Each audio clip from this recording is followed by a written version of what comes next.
my topic for this weekend is something that is very dear to me, the Jhana practice I've been very interested in doing for many years. When I proposed to do it as a topic for the weekend, there was some concern that maybe only 4 people would show up because nobody would be interested in something that is a little more obscure in meditation than a mindfulness practice and vipassana and things like that. So I'm really glad to see so much interest. It's really wonderful. It's very exciting. I'm really looking forward to this weekend. It's going to be very interesting. I have absolutely no idea what's going to happen. I don't. Although I promise you that at the very least you'll leave knowing a lot more about what the jhanas are and how they are practiced and the role that they play in traditional Buddhist practice, which is a very important role.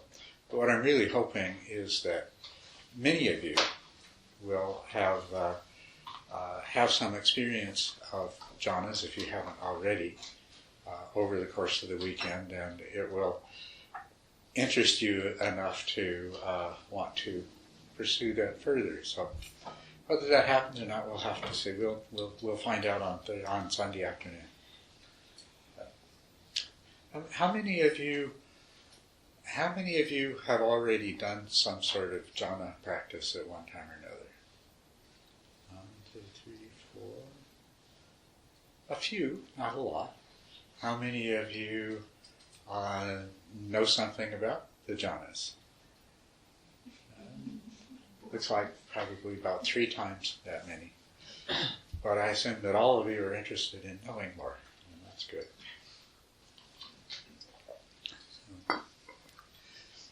Shelley, do we have very many more people likely to show up? Maybe 2 or 3. 2 or 3? Okay. We'll go ahead and assume that we're beginning now. Well, then we'll officially begin. Good evening once again. Welcome. It's very good to have you here. So let's begin with a short meditation, just to get us in the right frame of mind. So if you please make yourself comfortable.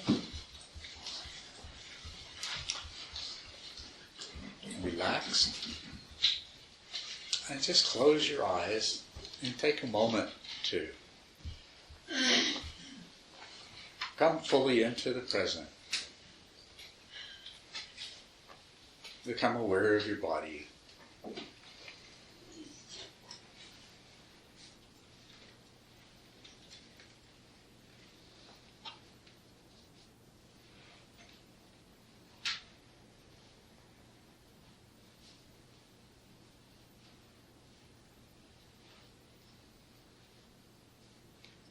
And just check in on your mental state.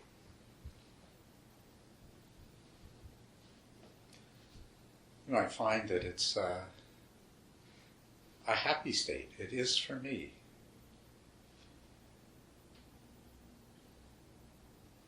There's this contentedness about being here with all of you in this wonderful place.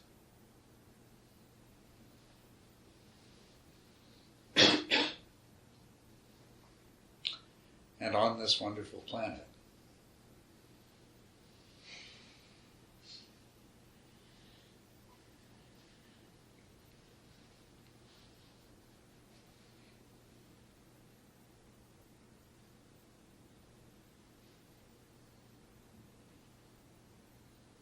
And so if you could just cultivate some joyfulness, and then with that joyfulness, just begin to do whatever practice it is that you normally do. Do it joyfully.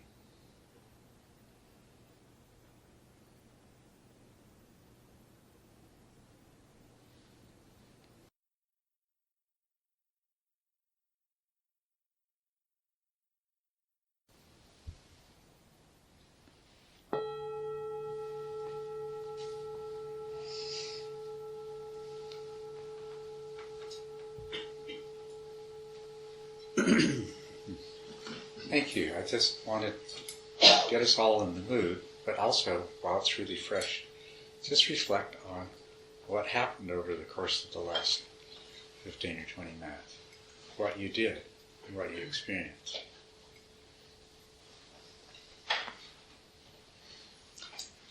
With this many people, there were quite a few different styles of meditation going on, but there's certain things that would be consistently true of everyone here, that there was a kind of intentional activity going on in your mind to do with attention and awareness, right?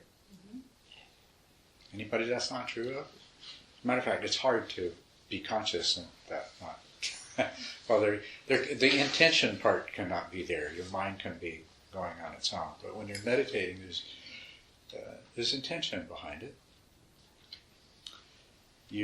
There was some component of directing and sustaining your attention, right? And there was also an important component of an awareness of what was going on. It was whatever practice you were doing. You were, I'm sure, keeping track of whether or not you were still doing it or had forgotten and slipped into a little bit of daydreaming or slipped into dullness or things like that. So there's a meta-awareness, a larger awareness of beyond just what your attention was directed towards as to what your mind was doing and whether or not it was what you intended it to be doing. So this is sort of what's at the root of all of our different meditation practices. And as we learn to do them more successfully, whether or not in that particular style it's pointed out to us, we need to learn to gain some control over the movement of attention, because attention initially is very slippery and goes all over the place. And the other thing that we absolutely have to do is to develop that awareness that allows us to know when we're not doing what we intend to do and make corrections for it. And as we will see, this is the same basic element that is present all the way through to the practice of what are called the jhanas. Jhana, it's a Pali word. The Buddha lived in an area of India and traveled in an area where many different dialects of Magadhi were spoken, and Pali was the formal dialect. I gather this is common in many parts of the world where there are a lot of different dialects, that there will be some formal dialect by which people from different regions can communicate with each other. And so the teachings that have come down to us are in the Pali language. Pali is derived from Sanskrit. It's one of the Sanskrit family of languages. And interestingly enough, several hundred years after the passing of the Buddha, these teachings of the Buddha that had been preserved in the Pali language were translated into Sanskrit. And a lot of this resulted in new Sanskrit words coming into existence called Pali. It's called Buddhist Sanskrit. When the Buddhist teachings were translated into Sanskrit, even though Pali was derived from Sanskrit, there were a lot of words that had come to be used in a highly specific way in Pali with reference to Dharma practice and meditation, which, when this was translated back into Sanskrit, it became Sanskritized as Buddhist Sanskrit, and it became sort of a technical language or terminology for Dharma and Buddhist practice. Jhana is one of those words, but if we look at the root of it, the root meaning comes Well, it actually comes from the word meaning to meditate. And a meditator is Jayin, and Jhana is meditation. And so, at some point, early on in the history of Buddhism, pretty much all meditation was referred to as jhana. But one thing we do have to keep in mind when we compare it, there are many different kinds of meditations that people do now. And they share certain basic characteristics, as I pointed out to you. But one distinction that we do need to make about the word jhana and the way it was used, that referred to meditation where there was a certain amount of skill developed. So it didn't refer to any old meditation. Somebody who'd never meditated before sits down for 20 minutes and there's a lot of mind wandering or dullness or things like that. So the word jhana meant meditation where there was a certain stability of attention, a certain degree of mindfulness, freedom from dullness, a certain skill level. But that's how general the word originally started out to be. And in early Buddhism, interestingly enough, from what we can tell from the sutras, this was the meditation that everybody did. It was the meditation that the Buddha did that led to his own enlightenment. It was the meditation that he taught over and over again in the sutras. As a matter of fact, if you look in the sutras, you'll find jhanas come up so often. Every description of the Eightfold Path when it comes to right samasamadhi, right concentration, it says, and what is right concentration? Right concentration is first jhana, second jhana, third jhana, fourth jhana. I didn't know that when I first learned about the jhanas. As a matter of fact, when I first learned to meditate, I was first introduced to vipassana practice, the vipassana noting practice. But then I was very fortunate. I had teachers who were very steeped in the oldest Buddhist practice traditions. And so I complained to my teacher that I was not too satisfied with this vipassana method. And his response was, well, why don't you learn to do samatha and samatha vipassana? And I started practicing samatha. I liked it. And the culmination of samatha is jhana.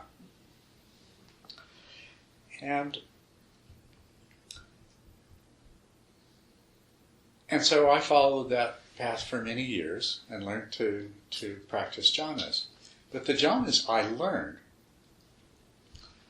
are very deep. It's a degree of concentration where you really have no awareness of your body, no awareness of sounds and sensations and things like that. It is a very deep state, very profound state of concentration. And for many years, I thought, because that's what I had been taught was jhana, I thought that's what jhana was. I had no idea that it had an older history of having a much broader meaning. But over the years, I came in contact with other people who were doing other kinds of jhana practice that they had learned from different people and discovered that there were actually many kinds of jhana. And also a lot of controversy around all of these different things called jhana. Because no matter what kind of jhana somebody did, they were absolutely convinced that what somebody else did either wasn't really jhana because it wasn't deep enough, or else it wasn't really jhana because it was too deep and it was trance-like and a waste of time and blah, blah, blah. It was very interesting. I became engaged in a number of discussions with people that practice in different traditions. And at one point, I don't want to make it sound like I'm the only person that was looking at it. A lot of people. When meditation came to North America, a lot of very brilliant people began looking into it, and learning more about it. And quite a few of them noticed that there were some inconsistencies in what was being brought to the West. It was called Jhana. And a lot of things that didn't exactly line up with what you would find if you went and read the sutras, the original teachings of the Buddha, or at least the closest thing that we have to the original teachings of the Buddha. As it turns out, these very deep jhanas, like the kind that I learned, were a later development. The method of practice that I learned, you'll find it described in a book called the Visuddhimagga, or Path of Purification, that was written by Buddhaghosa, and in about, I believe, 430 AD. So that was somewhere in the neighborhood of 900, 1,000 years after the time of the Buddha. And it was a compilation. By that time, there were many different approaches to doing practice. And this Visuddhimagga was a compilation. Buddhaghosa was a scholar. He was not a meditator. But he read other texts and he talked to meditation teachers and he compiled this teaching, which is kind of the basis of modern Theravadan tradition. And there it describes jhanas in these terms that are very difficult to achieve. They're very deep, profound jhanas. They're actually very wonderful jhanas, but they require many, many years of intensive practice to be able to achieve, and many people would not be able to. As it happens, the tradition I was trained in was also it was an amalgamation of Theravadan and Tibetan, the Kagyu sect of Tibetan. And so I also became acquainted with the Tibetan commentarial literature on jhanas. And the same thing, the presentation of the jhanas in these Tibetan commentaries was this really amazing, profound state of concentration, complete withdrawal of the mind from the senses, of a sort that very few people can achieve. And so, as it happened, over the centuries, people stopped practicing jhana throughout most of the Theravadan world and throughout most of the Tibetan Mahayana tradition. Now, here's a very interesting thing. Early Buddhism went into China, and the word jhana, when it became Sanskritized, it became dhyana. When it went to China, it became Chan. And the principal Buddhism of China was Chan, named after this meditation technique. And the practices within that tradition continued to be strongly oriented towards the samatha and the absorptions that, as I'll explain to you, are probably much more what the original jhana was. And then from China, it went to Japan, and Chan became Zen. And indeed, in Zen is the meditation practice, that it does lead to these same absorptions that are spoken of in the sutras. So it's not that these methods were lost anywhere, but they became rarely taught and rarely practiced in the Theravadan countries and in the Tibetan Buddhism, where they had gained this sort of mystique as being super difficult to achieve meditative states that only 1 in 1,000 virtuoso meditators would ever be able to accomplish. Any of you heard or read anything about jhanas that gave you that impression that they were very difficult to achieve, that it was rare, quite wonderful, but hey, for most of us, forget it. Yeah. Well, back to the personal part of my story here. As more and more Westerners came in contact with these Buddhist teachings, and of course, being the kind of people that we are, we listen to what the teacher says, but then we want to go back and read what it says in the books, right? And they noticed that, gee, the teachers sort of blow off jhanas and they give this very difficult version and discourage you from ever going after them, but you go back and you read in the sutras and all it is jhanas, jhanas, jhanas. And so they began to think, well, what's going on there?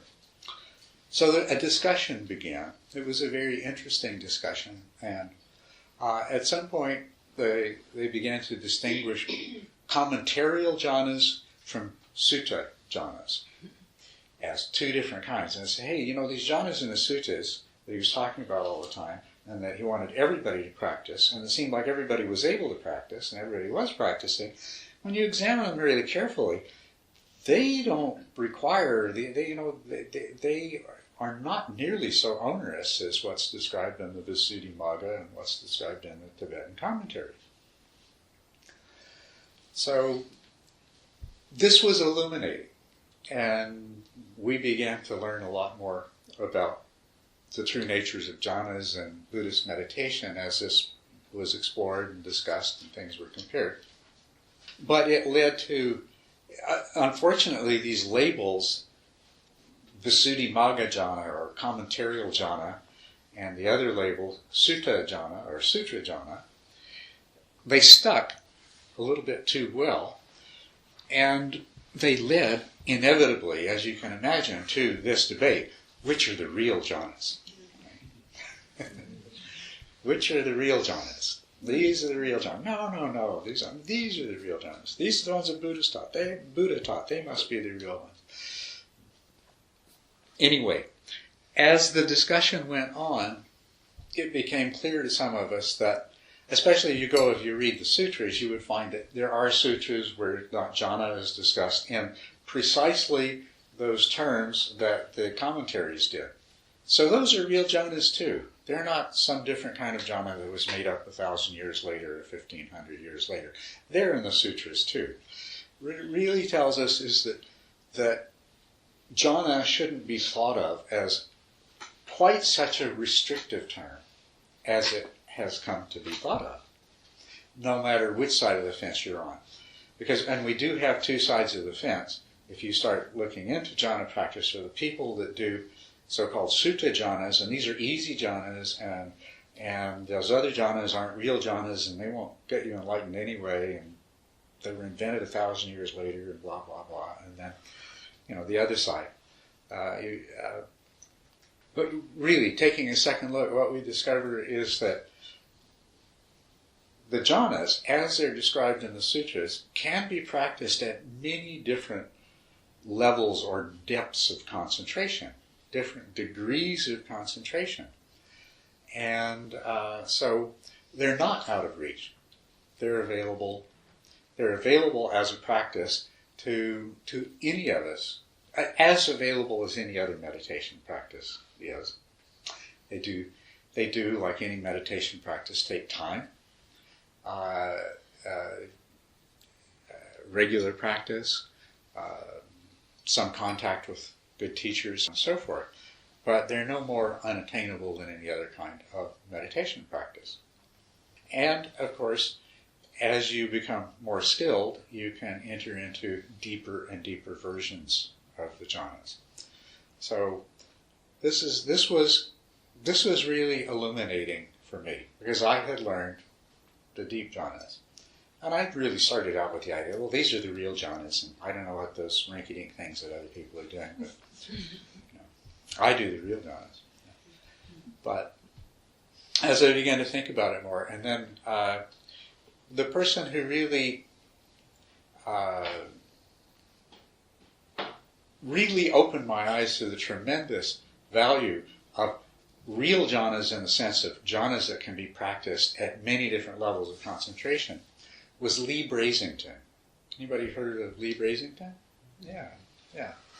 He teaches a kind of jhana that is that he learned from Hayakima, And as it turns out, there are a variety of different jhanas being taught in the world right now at different levels of concentration, which I'm going to talk to you about over this weekend, and we're going to try to enter into some of those jhanas together. Just to give you an idea of those. Okay. These are Ayakima's book, Who is Myself and When the Iron Eagle Flies, where she talks about jhanas. I call these the light jhanas, L-I-T-E. I'll explain why later on. And then, let's see. Shayla Catherine. She wrote this book, Focused and Fearless. This is a somewhat deeper form of jhana practice. Then there is Ajahn Brahm. Mindfulness, Bliss, and Beyond is a book that you may have seen. There's also this little free book that you can write off for, and they'll send to you, called the Jhanas. These are a deeper kind of jhana, and I call these light jhanas, L-I-G-H-T, because they use the illumination that comes up as a part of piti as a way of entering the jhana. And then there's, of course, Pa'ak Sayadaw, and these two of his students, Stephen Snyder and Tina Rasmussen, recently published this book on jhanas. These are fairly deep jhanas, but they still use the light as a meditation object for entering the jhana. And then there's Henepola Gunaratna, who's also this book, The Path of Serenity and Insight, was actually originally a PhD thesis that he did. He was a monk since he was a young man, came to the United States to to take over a Theravadan center in Washington, D.C., and he did a degree in Buddhist studies on jhanas and on samatha meditation, and this is his more recent book, Beyond Mindfulness, in plain English. But what these represent is a spectrum of different approaches to jhana that are practiced at different levels. And there's some others that haven't arrived in book form yet. What I call the ultralight jhanas, which as far as I can tell, this is about the lightest jhana that you can enter into that's really a jhana and that really has all the benefits of jhana practice, where you can actually sustain in that state within 30 seconds or a minute, either slipping into dullness or distraction. So I'll talk to you all about these different jhanas and explain them in more detail over the weekend. But the idea here is that whatever it is that word jhana refers to, it has a broader meaning than just these very strictly defined and difficult to attain deep jhanas, and has a tremendous utility.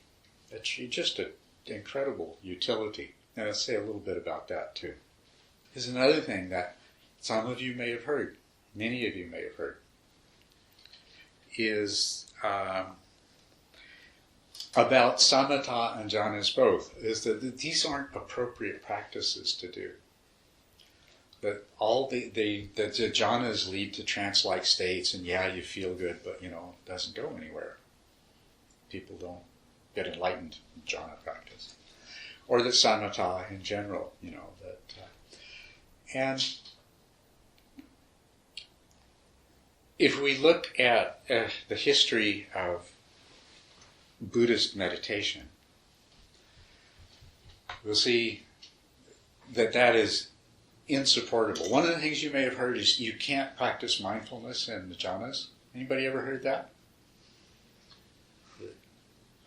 It's somehow these two are totally incompatible, and if you practice jhanas, there can be no mindfulness in the jhanas. This usually goes along with the description of jhanas as being trance-like. But that too, it turns out, is not really the case. The history of this meditation technique It existed before the time of the Buddha. After he left home, he went one after another to two teachers. Udaka Ramaputra was his second teacher. Alara Kalama was his first teacher. He went to two teachers, one after another. The first one, Alara Kalama, taught him jhanas, and under that teacher he mastered up to, we'll talk about the different jhanas later on, but what's sometimes called the seventh jhana or the third formless jhana, it's the jhana of the base of nothingness. And when the Buddha to be had mastered that practice, Alara Kalama said, well, join me and we'll be teachers together, and you now know everything I know and you've experienced what I've experienced. And this is the highest achievement of the spiritual path. And the Buddha was not satisfied with that. So he went on to, he left Alara Kalama and went to Udaka Ramaputra. Ramaputra means son of Rama. And he studied under Udaka Ramaputra and mastered what's called the eighth jhana or the fourth formless jhana, which is the jhana of the base of neither perception nor non-perception, all of which sounds very mysterious, but I'll explain it to you as we go on here. But this was an even higher level, and as it turned out, he actually surpassed his teacher, Udaka Ramaputra, attaining a practice level that Ramaputra's teacher, Rama, that's why he was called Ramaputra, he was the disciple of Rama. He achieved the level of mastery of Udaka Ramaputra's teacher, Rama. And so Udaka Ramaputra said, well, you've achieved everything Rama did, so you should, take over my crowd of students here and you be the teacher. And the Buddha said, no, thank you, this is not what I'm looking for. So let me explain to you what those people were teaching. They were teaching jhanas very effectively. They were teaching jhanas. This meditation practice had developed in the Brahminical tradition, and the philosophy behind it, Brahmins were desirous of breaking free of the wheel of cyclic death and reincarnation. And we're seeking divine union with Brahma, with the ultimate. In their understanding, Udaka Ramaputra's and Alara Kalama's was that the way to achieve this liberation was through a series of meditation practices which basically reversed the Brahmin cosmology. So that you went from being in a solid body, progressively finer and finer states of refinement, leading to the states of infinite space, infinite consciousness, nothingness, neither perception nor non-perception. And essentially what you were doing in this jhana practice is working your way backwards through the process by which human beings have been created by Brahma out of the ultimate. And when you sat in meditation, when you entered the jhana of the base of nothingness, or the jhana of the base of neither perception or non-perception, you were dwelling in a state that was very close to this primordial state. It was discussed in terms of having discovered the true self. This is your true self that you were when you were in this state.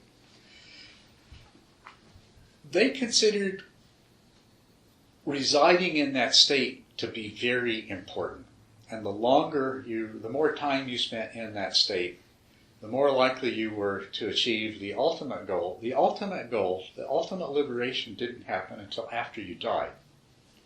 When you died, if you'd been practicing in this way, then you would become one with, you would realize your true nature and become one with Brahma, and you would never again be reborn into this cycle of individuality and suffering and so forth. This was the teaching that the Buddha rejected. He was looking for a liberation, an awakening, an enlightenment, although I think at those points, perhaps those words, he wouldn't have used those because he didn't know what form this was taking, but he was looking for a liberation in this life, not something that was going to happen after you died as a result of spending a lot of time in a trance-like state. And because of the view that was held by the Brahmins, they did these jhanas in a way that was very trance-like. The more totally, completely absorbed and removed from the world of samsara you were, the better. The stronger the effect it would have. And the greater your chances of becoming liberated when you died.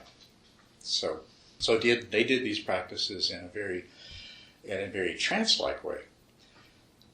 After the Buddha's enlightenment, he took this method and he changed it in a very profound way. He said, you practice the jhanas with mindfulness, not trance-like, but with mindfulness. And he said, liberation is achieved in this life, not after you die. These were two really significant changes. But he learned the method of the jhanas. He did them according to this system of thought. You have to understand that the Brahmanical religion was very ritual-based. Most of that religion involved the performance of rituals, and everything that happened was a result of how well rituals were performed. So the impression that comes down to us is that's the way they tended to regard the meditation practices and the liberation that they were seeking too, is that it was like a ritual. If you went into these deep states of meditation and you stayed there often enough, long enough, it's like performing the ritual in the right way, then in a sort of magical way when you died, this liberation and ultimate freedom from rebirth, reincarnation would occur. And the Buddha rejected that. He left Udaka Ramaputra, and for the next 6 years he wandered around. It seems from what he says in other sutras that he must have had contact with a number of different teachers, studied with them, learned their doctrines and their practices. He also did a lot of ascetic practices where, living on a couple of grains of rice a day and standing up, never sitting or lying down, and, things that are really torturous to the body.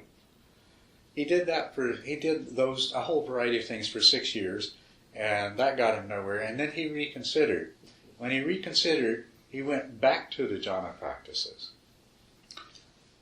And he did jhana practices, but he did them in his own way, and he achieved his own enlightenment as a result of doing jhana practice. And that's in the sutras. You can all read that, and if you haven't already heard that, or you're already familiar with that, did you know that that's how the Buddha became enlightened?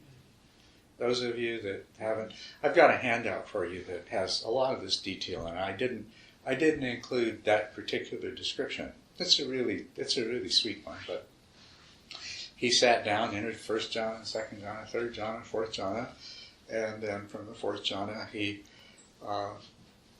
experienced the insights that led to his awakening.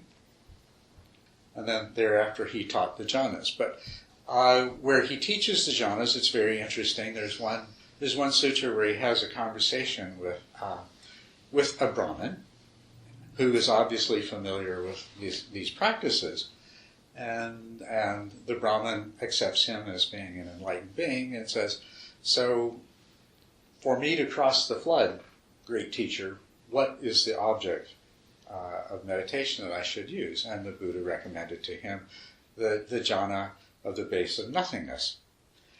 And he said, practice with mindfulness. And the Brahmin did kind of a head scratch on that one and said, with mindfulness, but Can you stay in the jhana? Can a yogi stay in the jhana if he's in the jhana with mindfulness? And the Buddha assured him that he could, and that not only that, he would achieve liberation. We see this, and you'll see this in a handout that I give you. All of the descriptions of the jhanas have the word mindfulness in them, and they stress that word mindfulness. So mindfulness is a part of the jhana practice, and it's what makes the difference.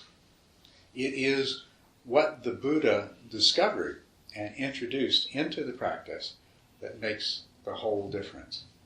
The practicing the jhanas with mindfulness.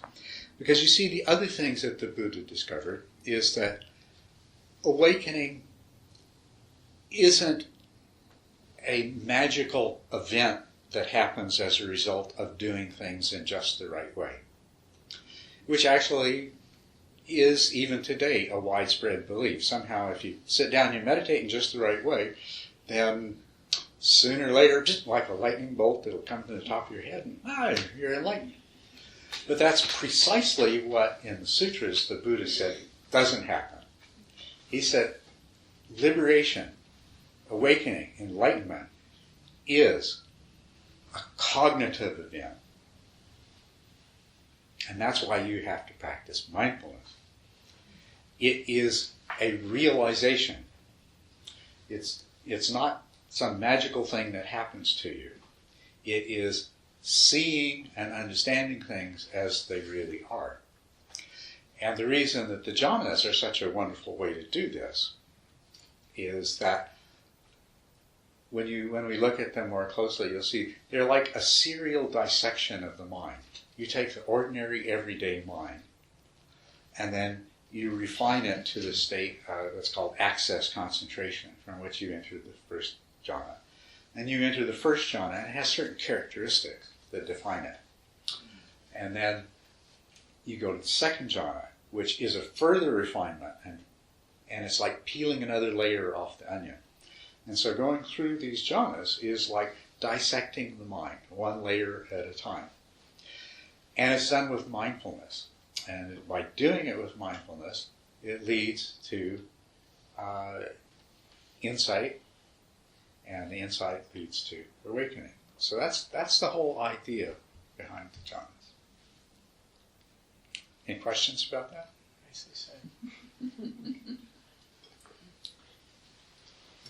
I have a question. Yes.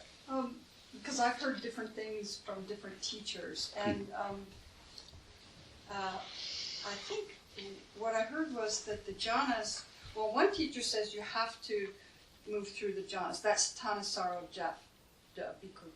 And other teachers like Ajahn Amaro say, jhana banana, you just can't really get enlightened through the jhanas because they are not, they're all conditioned states. Mm-hmm. The jhanas are conditioned, and enlightenment is not conditioned.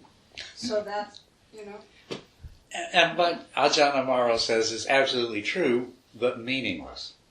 The only unconditioned state is nirvana, which is like saying, so the only way you can get enlightened is nirvana. And anything else you do is not going to work because it's a conditioned state.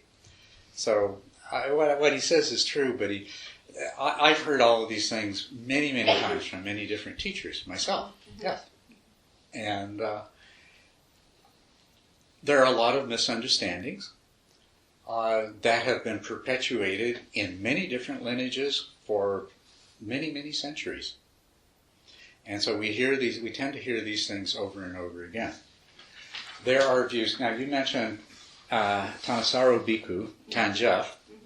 Here's I recommend this book highly to those of you who would like to go into this a little more deeply. It's called Wings to Awakening, which is actually, this is an aside, but the title is a pun on a very important topic, because in the meditation community, there's this idea that, well, we got samatha, and we got vipassana, we got concentration, and we got mindfulness, and never the twain shall meet.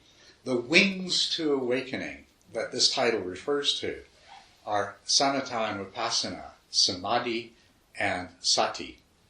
And the the metaphor is that they're like the wings of a bird, and the bird cannot fly with one wing. But anyway, there is a section in here, section F, on concentration and discernment, and Tanjef translates discernment, translates sati as discernment, because mindfulness is really a terrible translation of sati, but we're kind of stuck with it. But in trying to correct that, when he wrote this book, he tried everywhere the sutra said sati, he made it discernment. So there's this whole section on concentration and discernment, where he points out the role of the jhana. He says the role of jhana as a condition for transcendent discernment is one of the most controversial issues in the Theravada tradition. And he goes on to talk about there's these different views that have come up, that some believe the only way that you can become enlightened is through the jhanas. There is no other way. And then there are those that say that, well, you only need the jhanas for the third and fourth final stage, the final stages of enlightenment. And then there's the people who say jhanas you'll never, like Amaro, you'll never get enlightened practicing the jhanas. So there is a lot of confusion and a lot of misunderstanding out there. And it's wonderful when somebody like Tanja, who's one of the most major translators of the Pali Sutras into English language, has gone to the trouble to get all these different references and sutras and line them up together. And it gives you a chance to see that indeed, from the point of view of the Buddha's original teaching, which obviously Ajahn Amaro is not familiar with, the jhanas are a path to enlightenment. Whether they are the only path or not, that's a different question. It's not actually addressed by the Buddha in the sutras. But they are unquestionably the path that he taught. So, very good question. And I'm sure others of you are not saying anything, but you've heard things like this. And it's important that we talk about these things. I don't want to be another teacher that you're hearing one version of things from, because I've spent a lot of time looking into these things on my own behalf over the years, and then over the last couple of weeks on your behalf. And so I want to share with you what I've learned about these things, about the historical basis of these things, and where some of these unfortunate views have arisen from. But I can assure you, the jhanas are probably the most powerful path of mindfulness that does indeed, without question, lead to awakening very quickly. Yes? Pardon me for seeming a little bit thick, but it sounds as though the coming weekend will be a methodical step through of these jhanas as a clear, well-defined technique that you will narrate. Am I wrong? Well, I wouldn't put it that way. What I want to give you is a more in-depth understanding of jhanas and to acquaint you with a number of different ways of practicing jhanas. Now, the ones that I have in mind, see, this is all a big unknown. My own teachers and probably many of my peers would say, what you're trying to do is impossible, but I don't think so. What we'll be focusing on initially is seeing if you have, as many of you as possible can have an experience of what I call the ultralight jhanas. And don't take that as a derogatory term. Ultralight doesn't mean that they're almost useless. They're very powerful and very, very useful. And if you succeed in that, even if it's just for a few moments, you will have become acquainted with a tool that you can use to greatly accelerate the quality of your meditation practice and allow you much more quickly to access deeper jhanas and, in general, no matter what practice you're doing. to enjoy much greater benefit from it. Then I'm also going to spend some time with you, seeing if you can experience the light, Lite jhanas. These are the ones I learned from Lee Brasington. They're the ones that Ayakima taught. They require a little better concentration initially, but you don't have to have mastered that state of concentration. You don't have to be able to enter that state of concentration every time you sit down. You just need to be able to enter that state of concentration for about 10 or 15 minutes, and then you can enter this kind of jhana. And so I'm going to see as many of you as possible if I can guide you to having an experience of these light jhanas. And depending on the time and the mood and everything else, we might take a stab at some of the deeper jhanas, but certainly you'll learn about them. You'll understand what they are, how they're different from the ones that we do together, and how they are. And what I hope is it will emerge from this is a much clearer whole picture of what jhanas are. And if I succeed in doing that, you're going to walk out of here with a much clearer picture of what meditation is.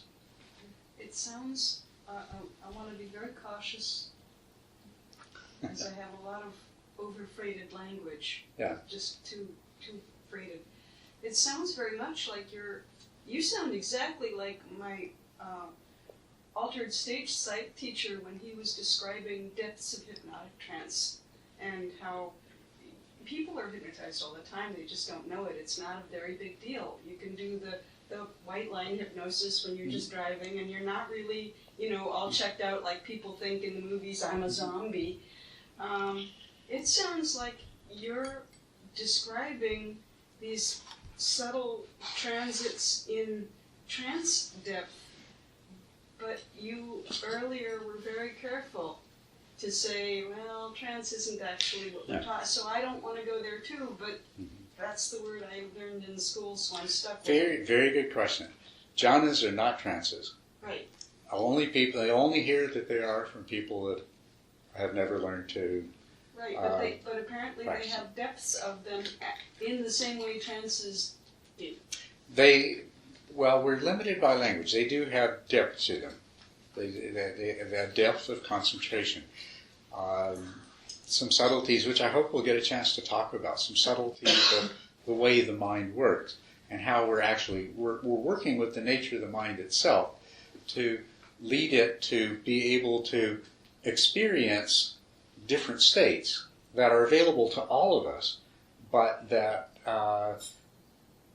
without some guidance, we never know what happens when you turn left behind that tree and see what's over there.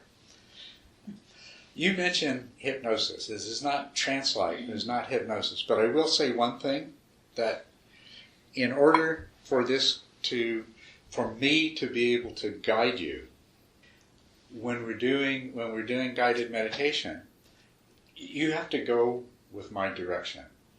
And in some ways that's similar to hypnosis, but I'm not going to be hypnotizing you. Instead, I'm going to be inviting you. This is a place I've been over and over again, many, many times, and I'm inviting you to follow me to this place. Okay?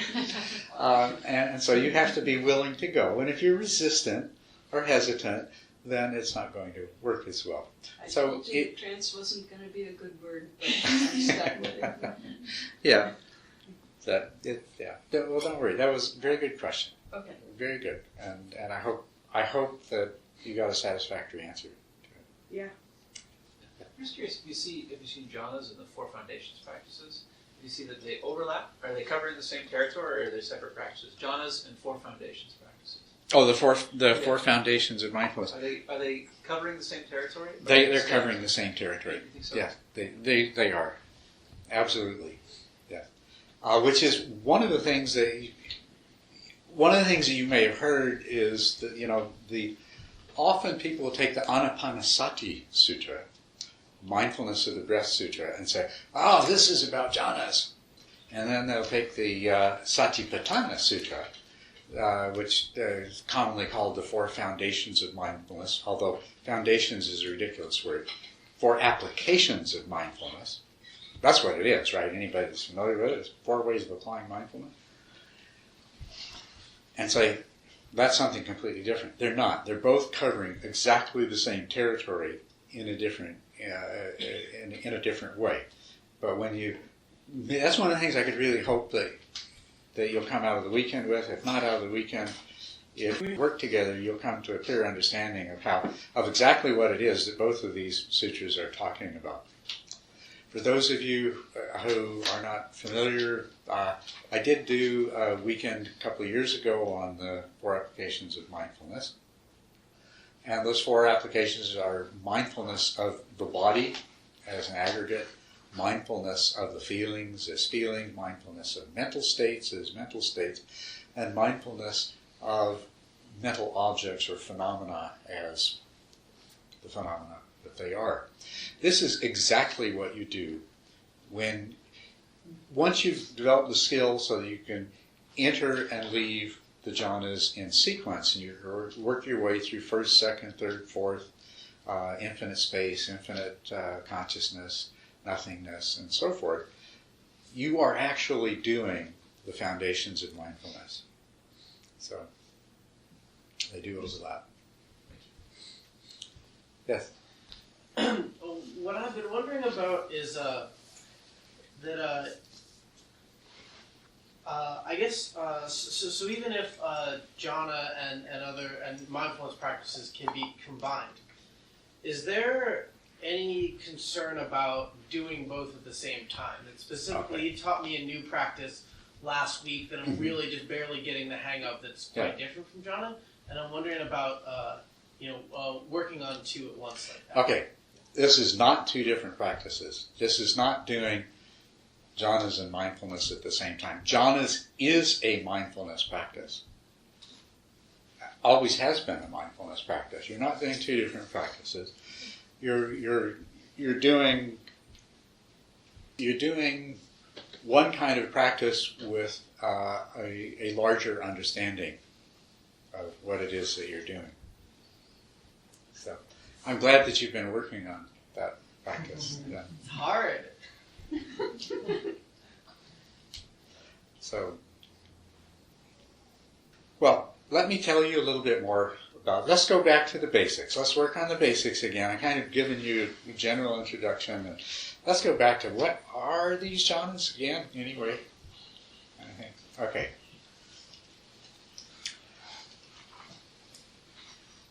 So, the word jhana originally meant meditation, but the way the Buddha used it in the sutras, it referred specifically to certain meditation states.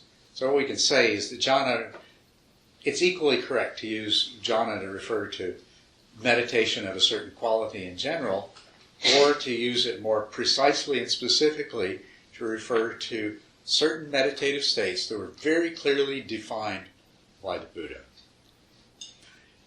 Now, the word jhana is often translated into English as absorption, and that is an excellent translation.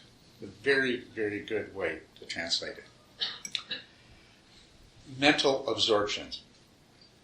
And mental absorption means that you are quite fully engaged with whatever it is that you're engaged with. We all experience mental absorptions, right? Anybody here that doesn't know what a mental absorption is? A lot of mental absorptions. Okay. Are all mental absorptions jhanas? Well, no. If we look at mental absorptions in general, we find that they can be distinguished from another in several different ways. To begin with, there are mental absorptions that are wholesome, and there are those that are unwholesome. Wholesome in the sense that what you become absorbed with is inherently wholesome, and wholesome in the sense that your mental state that leads to the absorption is wholesome, and likewise unwholesome. You can become absorbed with lust, or greed, or hatred, or all kinds of other things like that, right? And those are pretty intense absorptions. I know you've experienced them at some time or another. Everyone has experienced intense absorptions of an unwholesome nature. And here, I made up a little list. This is the handout that you're going to get later. Okay. Unwholesome absorptions are those based in greed, lust, anger, hatred, dullness, addiction, escape, fear, worry, guilt, cynicism, self-doubt, self-pity, or self-loathing. So with a more complete list. Now, has everybody identified at least a couple of absorptions that they've experienced? Okay, and there was a sutta where this was made very clear, and I did include that in the handout. What the Buddha called jhanas were only wholesome absorptions. Okay, for an absorption to be wholesome, what the Buddha defined as the 5 hindrances, and you've heard me talk about that, but some of you may not be familiar with it. The 5 hindrances must be completely absent, even if they're only temporarily absent. But they must not be a part of the jhana, or of the absorption. So for an absorption to be called a jhana, first of all, it has to be of a wholesome sort. And just in the Buddha's words, and what sort of mental absorption did he praise? There's the case where a monk, quite withdrawn from sensuality, withdrawn from unskillful mental qualities, enters and remains in the first jhana, second jhana, third jhana, etc. So, the object can't be something that is inherently unwholesome, and the mental state can't be unwholesome. So that's one way that absorptions differ from each other, and that we can distinguish what the Buddha called jhanas. The other thing is when the Buddha defined them, they either a part of each jhana, or else the state from which the jhana was accessed was characterized by joy and happiness and unification of mind. Another jhana factor is equanimity. So, for a state of absorption to be what the Buddha called the jhana, it had to either include or be accessed from a state where these jhana factors of unification of mind, joy, happiness, and or equanimity were present. So it is narrowed down a little bit there. The fact that joy is present is really interesting. Now reflect once again on the absorptions that you've experienced in your life. On the wholesome absorptions, or at least ones that are not unwholesome, and the joy and the happiness that you experienced when you were completely absorbed in doing something that you really wanted to do, and that you were good at, and that you were doing well. We've all had that experience, right? As a matter of fact, the Csikszentmihalyi, positive psychologist, has studied optimal experience and discovered a state that he called flow, which is a perfect description of what the Buddha was talking about when he said mental absorptions that are based in unification of mind, joy, happiness, and or equanimity. So Csikszentmihalyi said, these investigations have revealed that what makes experience genuinely satisfying is a state of consciousness called flow, a state of concentration so focused that it amounts to complete absorption in an activity. Everyone experiences flow from time to time and will recognize its characteristics. People typically feel strong, alert, in effortless control, unself-conscious, and at the peak of their abilities. Both the sense of time and emotional problems seem to disappear. And this is something that's characteristic about jhanas, not to be mistaken with trance-like states, but what they have in common with some trance-like states is the normal sense of time. It's disturbed, it's changed. In in deep jhanas, you may have no sense at all of the passage of time. But in any jhana, you will have an altered sense of the passage of time. But I know some of you have had that in meditation anyway. You've sat in meditations, and they might have been jhanas, and you didn't know what name to put to them, or they might not have been. But when you enter into that flow state, it will seem like, wow, how could the meditation be over with already? And so that is one of the characteristic things. Emotional problems seem to disappear, and there is an exhilarating feeling of transcendence. And that exhilarating feeling of transcendence is what is called piti in Pali, or called meditative joy. And what the Buddha said, we're only talking about the ones where that's present, at least in the state from which you access the jhana. It's not present in all of the jhanas. In some jhanas, you actually have moved beyond that. You've peeled the onion to a depth where you're beyond that. But you entered the jhana from a state where it's present. I'm just going to continue with some of the things that Csikszentmihalyi discovered studying flow in ordinary people and ordinary daily activities. The activities that give rise to the flow experience are performed as an end in themselves, not for any other purpose. Does meditation qualify? The goals of the activity are clear, and the feedback is immediate. What is most important about the feedback is a symbolic message it contains. I have succeeded in my goal. This creates order in the flow of consciousness. If you are following your breath, as you continue to follow the breath, in breath, out breath, that's unending stream of little successes, right? And when you forget, you know it instantly, and then you bring it back, right? Flow appears at the boundary where the challenge of the task is perfectly balanced with a person's ability to perform the task. This is where we go wrong in meditation very often, is we want to be better than we can be yet.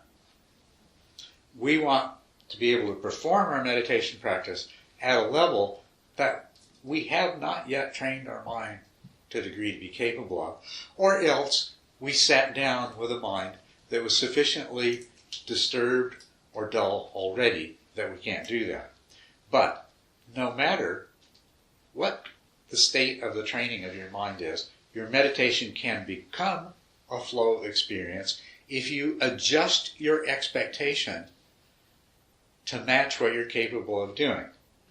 Now, it appears that the boundary when the challenge of the task is perfectly balanced. So you have to be doing your absolute best, but you have to adjust your level of expectation so that moment by moment you are rewarded by the success that you are capable of. Even if you forget and your mind wanders, if the expectation that you hold is that the instant you realize that, you will be glad you realized, let go of it, and come back to the breath. You succeeded. And if you meditate in that way, rather than being, oh no, I forgot again. Oh no, it becomes, oh yeah, I'm a winner. Oh yeah. And joy begins to arise and happiness begins to arise. Yeah. It doesn't sound like exactly what he's saying. It sounds to me like he's saying you have to adjust the actual task to make it easy enough to succeed. Okay, this is just a brief synopsis. If you read, here's the book, by the way, and I recommend it. It's very, very good. There's a new version of it out.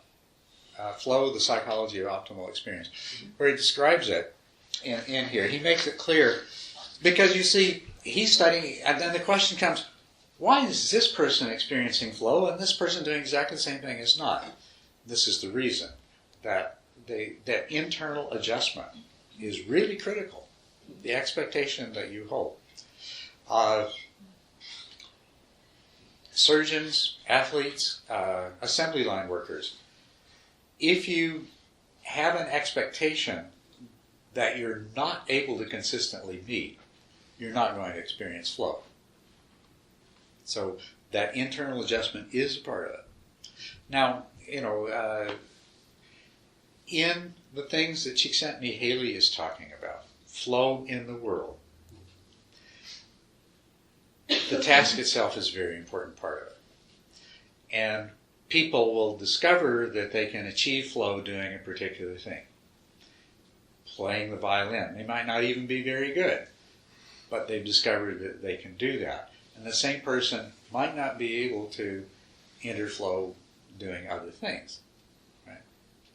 So in terms of what Csikszentmihalyi is looking at, he's looking at, there are a lot of different activities that certain people can experience flow in more readily than other activities. So the activity is a part of it. And the skill level is a part of it, too. For example, if you're learning to throw darts, when 8 out of 10 darts don't even hit the target, it's going to be hard to make that into a flow activity, right? But when you get to the point where 8 out of 10 are in the circles and the other 2 don't go off the board, somebody says, "Hey, your dinner's ready." Yeah, I'll be there in a minute. You're in the flow, you're loving it, and you just don't want to quit. Right? And that's the kind of difference. So all of these factors work together. But in terms of meditation, if you remember that the expectations that you create are going to have a big impact on whether it's a flow experience or not, you can learn to make the meditation into a flow experience. That's the point here. Okay? So, but when I this little synopsis, right, not quite as complete as the whole book. What makes the flow experience enjoyable is a sense of successfully exercising control, which is not the same as being in control. And once again, you'd have to read the book to see what the distinction is that he's making there. But if you have a need to be in control, that's actually more the mindset where anything that happens that you're not able to control is going to keep you from entering flow. So it's exercising control is an important part. During the flow experience, a person becomes so involved in what they're doing that the activity becomes spontaneous, almost automatic, and they cease to be aware of themselves as separate from what they're doing. When you've had a really good meditation, isn't that what happens? It starts to flow. It starts to be automatic. It's like you're right there, you're on top of it, moment by moment by moment. And you just, no matter what kind of practice you're doing. If you're doing an insight practice, it's like you're just hitting on every little, and it just feels so good. So it becomes automatic. A complete focus of attention is required, allowing only a very select range of information into awareness, and leaving no room in the mind for anything else. All troubling or irrelevant thoughts are kept in abeyance. Now, what's important about this is your meditation practice, one of the most important things it's trying to achieve is a unification of your mind. The reason that you experience life the way you do is different parts of your mind are trying to go in different directions at all times. And you sit down and meditate and you find that there's different parts of your mind that, are not with that agenda at all. They have other things they want to think about, other things they'd rather be doing, Unification of mind. So whenever you forget your problems, your concerns, and you become totally focused on one thing, joy arises, happiness arises. It becomes a very pleasant, satisfying state, just simply because you're no longer being plagued by all of these other petty concerns, worries, and so forth. And finally, the flow experience appears to be effortless, yet requires the application of skilled performance. While concentration lasts, everything happens seamlessly as if by magic. And once again, remember, he is talking about ordinary, everyday activities that people experience as optimal experience. We're talking about meditation, but do you see how what he has discovered in his research is very helpful to us in meditation and understanding what it is that we've been doing and been trying to do all this time. And the Buddha knew this. And that's why when the Buddha said what I call Jhana is characterized by these factors: unification of mind, joy, pleasure, happiness, and or equanimity. In some of the jhanas we'll see that the joy passes away, but there is equanimity arises. So this is the second of all of the different kinds of mental absorptions. Jhanas are wholesome absorptions that involve the jhana factors of unification of mind, joy, happiness and pleasure, and or equanimity, right? You remember that? Okay. A third way that we've already alluded to that mental absorptions differ from each other is the ones that Csikszentmihalyi studied, happen in daily life out there in the world. The ones that we're talking about happen in meditation. Buddha restricted his use of the word jhana to the ones that happen in meditation. Well, of course, because that's what jhana means, is meditation. Right. Okay. So, now what I want to do, I sum this up for you by saying that when we look at the sutras, any meditative state that involves an absorption that is wholesome and involves joy, happiness, pleasure, and equanimity is a jhana according to what the Buddha taught. So you have all probably experienced states for short periods of time, one time or another, that would definitely have been called jhanas. Now, there's one more way that mental absorptions can differ from one another, and that is the depth of absorption. How completely absorbed we are in whatever it is we're absorbed in. We can be sort of absorbed enough to feel joyful and happy and really enjoy what we're doing, but still aware of other things and still having other thoughts. Right? And there can be greater depths of absorption. You have, I know all of you, been so absorbed in something at one time or another that somebody's had to call your name 3 or 4 times and you didn't hear it. Or you've become completely oblivious to things going around you, right? So you all know there are many different depths of absorption. And when I was talking about depths earlier, this is what I mean by depth. The depth, how completely focused you are on whatever it is you're preoccupied with. That's the depth. And, of course, the debate that came up that I referred to earlier between commentarial jhanas and sutra jhanas it's one of depth. And the commentaries and the people that follow that view would say, well, the only real jhanas are the ones that are at such a depth that if somebody comes up and claps their hand next to you, you're not going to hear it. If they put your hand on your shoulder, you're not going to hear it. So this guy, Ajahn Brahm, this is the way he defines jhanas. And he tells a story. Supposedly one of his students was in jhana and his wife thought he'd had a heart attack, called an ambulance. He was taken in the emergency room. They put the defibrillator on him and things like that. And then he came out of jhana and said, hey, what am I doing here?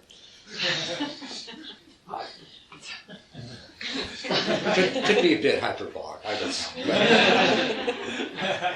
know. But there are those people who will say, well, that's the only real jhana. You have to be that deep. And that's the kind of jhana that I first learned to do. And it's the kind of jhana that you're sitting there in that jhana and you're pretty much oblivious to everything. There is a part of your mind that still knows what goes on. I can tell you because I was practicing jhana and there was a car crash on the street in front of where I live, a little narrow street in Vancouver. There was a car crash, and after I came out of the meditation, someone I was living with said, wow, did you hear that car crash? And I hadn't, but when they said it, I remembered that yes, there was, that had happened. But if they'd never mentioned it, I would have never known. I couldn't, there was still an imprint in my mind, and probably if they'd waited half an hour, I wouldn't have remembered it all. So what's happening in these absorptions it is the same thing that you've already experienced and you're familiar. You become so completely preoccupied that a lot of stuff just doesn't come through. But there's all kinds of different levels. And anyway, I already covered this aspect earlier, that is jhana dependent upon a particular depth or level of concentration, preoccupation, absorption? It's not. Not if we examine the sutras carefully. We'll see the Buddha, if you do that, you'll see that the Buddha, there are cases where he's speaking about somebody's absorption, and they're in the first jhana, and he refers to sound as being the enemy of the jhana. So obviously this is a person that can still hear sound, and if somebody makes a noise, they're going to disturb him from the jhana. But there are also other descriptions that make it clear that the person that he's speaking to or about has entered a much deeper state where they are much more totally, completely oblivious. There's one, I can't remember the details. The most exaggerated story that I know of from the sutras themselves is has to do with somebody came and said that, well, Udaka Brahmaputra once was in a jhana so deep that, I don't remember, it was a herd of elephants ran by and he didn't even notice. And so the Buddha responded to say, well, I've been in a jhana so deep that lightning struck the building and it burned down around me and I didn't know it. So there are these references in there to different depths. But okay, so that's what the jhana is. It's an absorption. It's a mental absorption in meditation. It involves unification of mind, which we've talked about, but not all of you have been here for those discussions, what unification of mind is. Let me just explain that a little bit. There's a word samadhi, usually translated into English as concentration. And if you want to enter a jhana, you have to have a certain degree of concentration, or samadhi. But if we look at the real meaning of the word samadhi, it comes from samada, which means to collect or bring together. And so samadhi, which we translate as concentration, is a very reasonable translation, but it gives us a little greater depth of understanding if we realize that the actual root etymology of the word refers to the collecting together, the bringing together of the mind. And when you practice samadhi, at some point you will achieve what's called ekaggata. Now, ekaggata is another one of those words that has been sadly misunderstood and mistranslated. The complete term, the way you'll find it most often used, is chittas ekaggata. Chittas means mind. Eka means one. Eka, dos, team, char, means one, or unity, same. Gata means gone. So chittas ekaggata means, unquestionably, it means a mind that is gone to unity. A unified mind. Now, often this word is translated as single-pointedness, which is not what it means in Pali, but which is how it's a very commonly used technique for achieving ekaggata, unification of mind, is to practice single-pointed concentration, where you put your mind on one thing unwaveringly for as long as possible. But there is this confusion.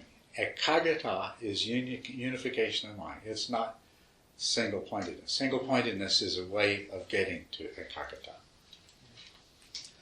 Unification of mind, now in my own personal experience, I didn't get this from books or anything like that, and in yours, many of yours too, what you will see is that you're meditating, your concentration is pretty good, you're staying, you don't lose the meditation object. As a matter of fact, your attention is pretty firmly fixed on it, But there's these other thoughts that keep coming in, and background noises, and every now and then one of them will just stand out, or some sensation in your body, or things like that. And if the quality of your practice improves just a little bit, what you'll find is those thoughts fade away and disappear. And the tendency of an outside sound or sensation to be able to intrude like that disappears.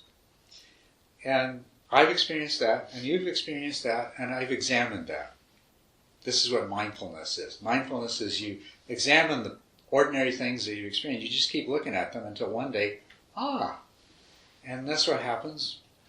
One day I realized that, well, there were parts of my mind that were thinking about this other stuff, and they were doing it the whole time. And when they finally stopped, no more distraction. There were parts of my mind that thought whatever that sound was important, or the ache in my ankle was important. And when I got to the point where those parts of my mind weren't trying to say, hey guys, we got to attend to this other thing, enough of this. When my mind became unified, wow, meditation became very easy. As a matter of fact, it's a classical stage in the development of samatha. It's called effortless concentration. And it's amazing when it happens. You get to the point where, wow, I don't even have to try anymore. My mind just, and that's because all the different parts of your mind are on the same task at the same time. So there isn't this struggle trying to, no, not that. No, not that either. That's unification of mind. Unification of mind is when your whole mind, and that's what samadhi is about. Samadhi is collecting together all these different parts of your mind, getting them on the same task. Single-pointed practice is a way of bringing that about. Once it's brought about, though, once your mind is unified, you don't need to focus on one thing anymore. You don't. It's totally unnecessary. And as a matter of fact, there's very powerful meditation methods that are based not on focusing on one thing, but on open awareness. But you have to achieve that level of unification of mind in order to practice those methods effectively. So that's ekaggata. That's what we're after, is the unification of mind. Now, in order to experience the jhanas this weekend, to experience the jhana for 30 seconds, you only need to have 30 seconds worth of unification of mind. Some thought may come along and bump you out of it, or some sensation or something else. But for that period of time, you'll have a taste of jhana and you'll know what it is. Not only a taste of jhana, but a taste of unification of mind that leads to jhana. So, I'll tell you something else about unification of mind and the fact that you don't need single-pointed attention. Let's talk about mindfulness again. Mindfulness involves attention and awareness. Two different things. And you need to have both of them to be truly mindful, or at least you have to have... What's most important in terms of developing mindfulness is developing that awareness aspect. What we're all really good at is focusing on things already, focusing attention. We're so good at it that this is where we lose our mindfulness. We get caught up in something and everything else is lost. So there's attention and awareness. Mindfulness involves both, but the difference between mindfulness and the way our minds ordinarily work has more to do with the consciousness that is in that realm of awareness. Now, in the deep jhanas, I'm getting ahead of things that I was going to tell you about tomorrow, but I'll go ahead and tell you tonight. In the first jhana, the jhana factors that are there are directed and sustained attention, joy, pleasure, and happiness. In the second jhana, directed and sustained attention are not present. They have been relinquished. You look at the description of these two jhanas in the Pali, in a good English translation of the Pali, it says that the second jhana is characterized by unification of mind without directed and sustained attention. Because you see, we use directed and sustained attention, that focused aspect of consciousness, to enter the first jhana. But if the mind is truly unified, we can let go of that. We don't need a meditation object. The second jhana is just pure awareness. Awareness. The second jhana is characterized by unification of mind without vitaka and vichara, without directed and sustained attention, but accompanied by joy, pleasure, and happiness. So you have the experience of joy, pleasure, and happiness. You are aware, you're fully conscious, you're aware of joy, conscious, and happiness, but you're not focused on any one thing. You're not attending. There is no directed and sustained attention. And that's, in the deep jhanas, all of the higher levels of jhana, second, third, fourth, and all the formless jhanas, do not involve attention to an object. What they do involve is awareness. And that's where the mindfulness comes in. That awareness in these jhanas is the mindfulness.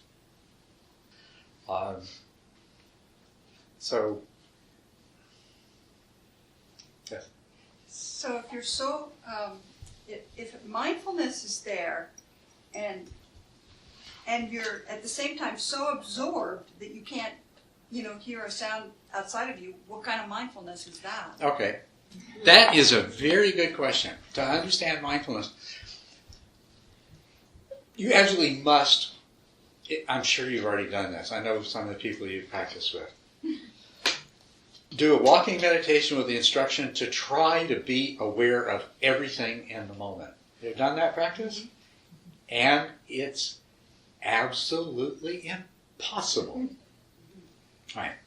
So, with the greatest degree of awareness that you can cultivate and bring into presence, you're only going to be aware of a relatively small subset of everything that makes up the present. This is a really important thing to realize.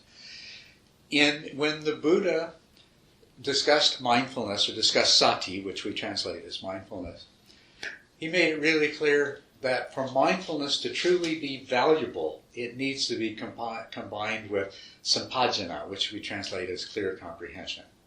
Sati sampajana. And the translation as clear comprehension totally loses the essence of the meaning, because the way it's explained, sampajana is knowing what is happening, why it's happening, what its causes are and what its purpose is, and whether it's appropriate or not. Now, introspective awareness is what I call this, because if you learn to watch your own mind, you start out learning to watch your own mind so that you'll know if your mind's wandering, you'll know if you're slipping into dullness, and you develop the habit of watching your own mind.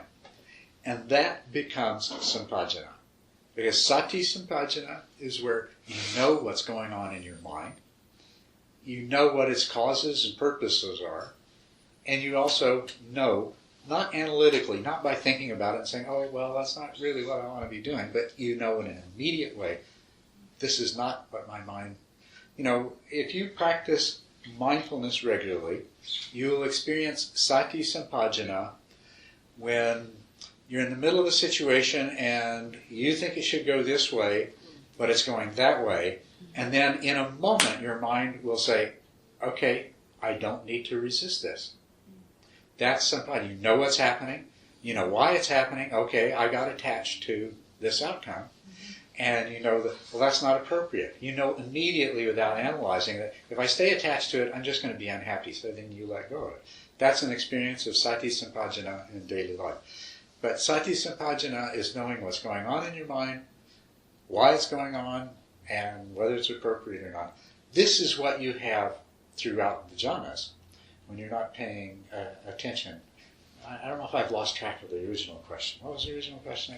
Well, I was just saying that you talked about being so absorbed in the jhanas that you didn't say hear something that was right, you heard on the street, but it wasn't really part of your mind.